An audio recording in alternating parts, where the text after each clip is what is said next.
Ана кезде бір әңгімелерді қарап отырмын да, жастар ғой сөйлесіп отқан.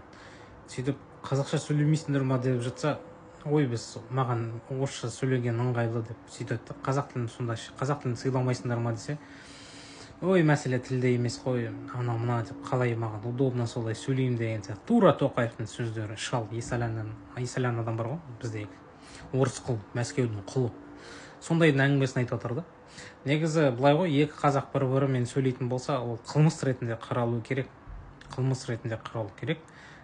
Және де оларды ұлт сатқыны ретінде азаматтықтан айыру керек та, Қазақстан азаматтығынан айырып, сол Ресейге қуып жіберу керек. Өз тілін тұрғанда сен неге өзге тілде сөйлейсің? Әсіресе алдында тура сондай өзінің ұлтының адамы тұрғанда. Неге өзге тілде сен сөйлеу керексің? Ең бірінші қазақ тілінде сөйлеу керексің. Мен ойлаймын, бұл тілге деген сатқындық, құрметсіздік, қазақ тілінде сөйлемеу. Қазақ тілінде сөйлемесең, сен бір чумық сияқты болып көрінесің да. Бір бишара сияқты. Негізі қазақ тілінде сөйлемейтін адамдар бишара ғой.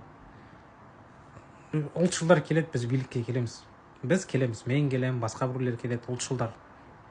Қазақ тілі бірінші орында болады. Қазақ тілін білмесең, сенің күнің бітті деген сөз. Есіңде болсын.